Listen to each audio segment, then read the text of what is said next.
بسم الله الرحمن الرحيم halkaas aynu ka sii wadan doonaa imikana waxaan ku soo dhaweynayaa gudoomiyaha dhalinyarta Axmed Ciisood Axmed oo isaguna inoo sheekayn doona sida ay xukuumaddu uga gaabisay iyo waajibaadka ka saarnaa ninka qaran ee ahaa nin dhammaan ummadda Soomaaliland u halgamayay ku soo dhawow Axmed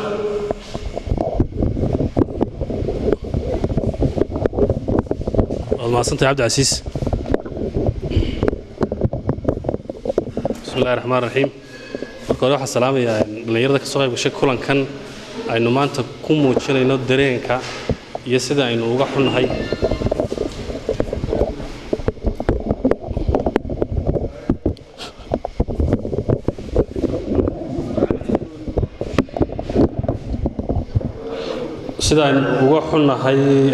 dareenka iyo dareenkan ka qabno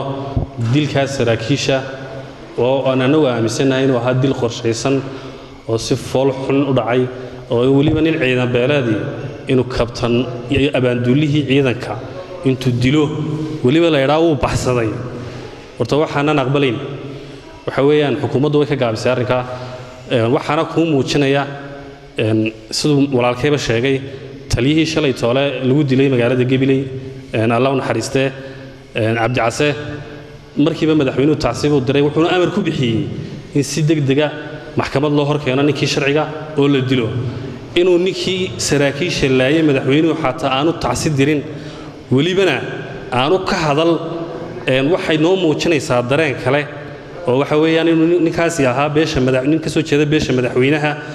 taasina macnaheedu ay tahay in ragga ka soo jeeda beesha madaxweynaha aan waxba lagu sameyn karin hadii ay sidaas jirto oo taasi dab tahay anaguna ka dhalinyar ahaan waxaanu madaxweynaha u sheegaynaa hadduu talaabo sharciya ka qaadi waayo arrinkaasi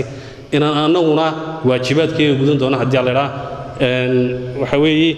waxaanu anagu aad uga damqanaynaa in dhalinyara oo kabtana Allah naxariistay Maxamed Yuusuf Cade oo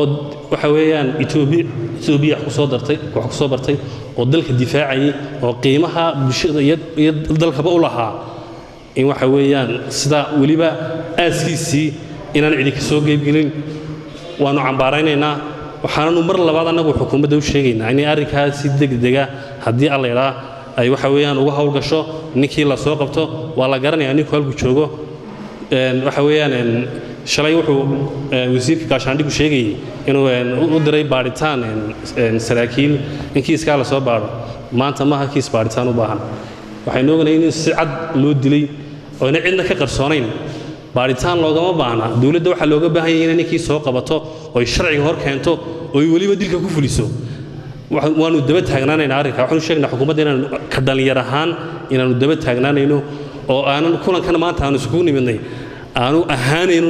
inaan waxa weeyaan kaga hadalnay inaan xukuumadda ku daba taaganahay oo jawaab degdeg ah ku sugayna hadii la yiraahdo. Assalaamu alaykum wa rahmatullahi wa barakaatuh.